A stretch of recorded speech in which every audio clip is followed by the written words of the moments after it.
An important safety alert, and this one has to do with these guardrails right here. You've probably seen them. Those metal barriers meant to protect all of us on the roads. Yeah, investigative reporter Nathan Baca uncovered a serious flaw in some of them, one that could be deadly. Tonight, he shows us how our reporting led to fixes to keep you safe on the road. Guardrails along highways, like the Capitol Beltway, are meant as a safety barrier, but sometimes that trust can end tragically. It's like having an improvised explosive device on the side of the road, rather than a safety product. Steve Eimers gained his ability to spot dangerous guardrails the tragic way, after losing his daughter to a guardrail. My daughter was killed in Tennessee on November 1st, 2016, when a guardrail system speared through her car.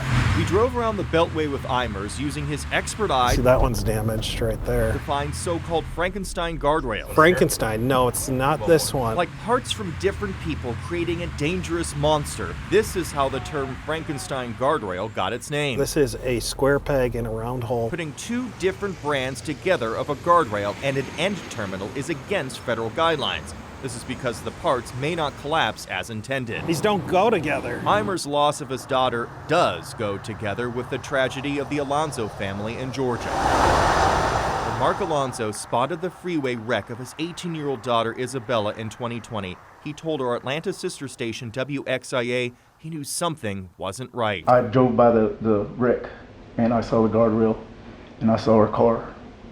And I didn't recognize her car. It was so mangled. The guardrail was sticking 10 feet up in the air. Instead of cushioning the crash, Isabella's doctors said the guardrail fatally separated her spine from her pelvis. They already told us that she wasn't gonna make it. And I said, do you see Jesus? And she shook her head. And I said, we'll go with Jesus and we'll see you soon. And this is it.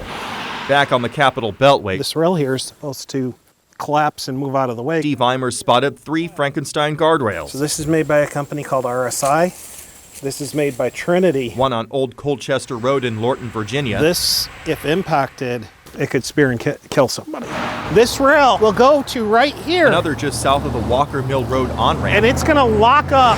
And another one near the Branch Avenue off-ramp on the way to Andrews Air Force Base. The Trinity ET Plus head with an SKT rail, all of this rail, it cannot go through. If we install it improperly, we're going to kill people.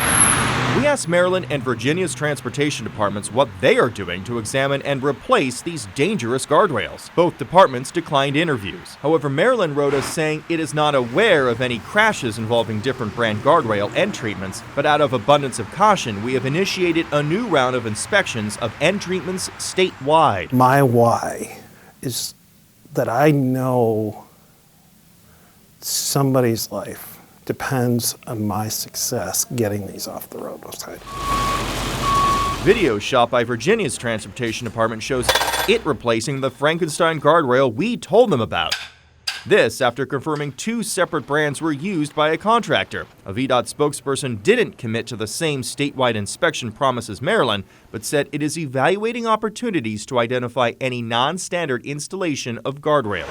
Driving around the Beltway, You've got to imagine it's your child that's going to hit it. Nathan Baca, WUSA 9. And we just checked in with Maryland's Transportation Department. We wanted to know how their new round of guardrail inspections is going after we brought the problem to their attention. They tell us they found a Frankenstein rail on Crane Highway in La Plata, and they replaced it. They expect they'll have statewide inspections finished by April. Our investigative team first uncovered this problem last year. Yeah, Virginia and Maryland highway departments are fixing them, but as investigative reporter Nathan Baca highlights, a simple solution may also prevent future tragedy.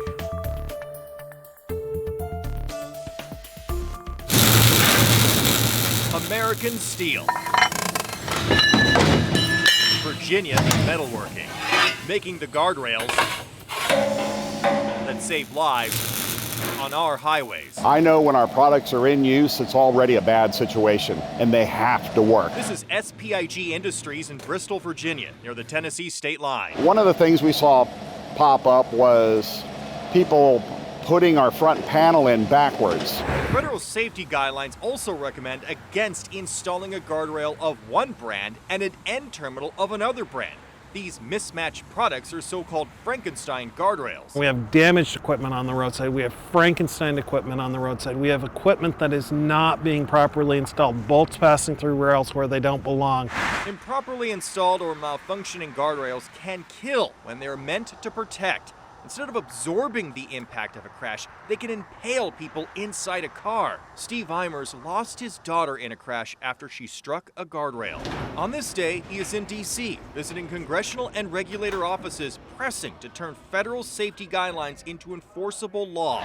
Currently, each state comes up with their own requirements for guardrail safety, with little federal oversight. It will be one of the most inconsequential things you do in your career, but it's going to have incredible consequence because it's going to save lives.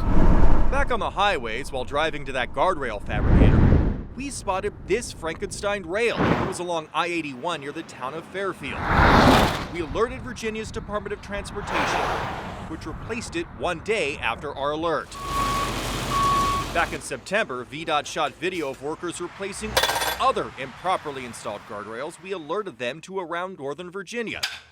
After our series of investigations, VDOT now says it is developing a Commonwealth-wide review of all of its guardrails. Maryland also pledged to do a statewide review after we alerted them of hazardous guardrails. In its latest update, MDOT expects that to be completed by April.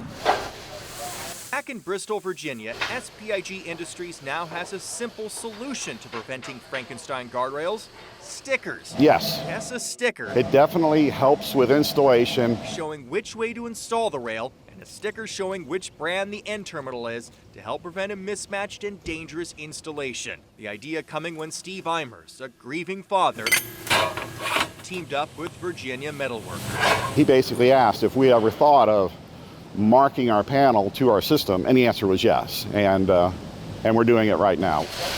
This safety effort limited to one guardrail maker for now, with hopes others will make it an industry standard. Reporting in Bristol, Virginia, Nathan Baca, WUSA-9. Now, you may be wondering how many of these Frankenstein guardrails have been found in Maryland and Virginia, and we've been wondering too. The transportation departments say they are still counting, but we will keep pressing for answers.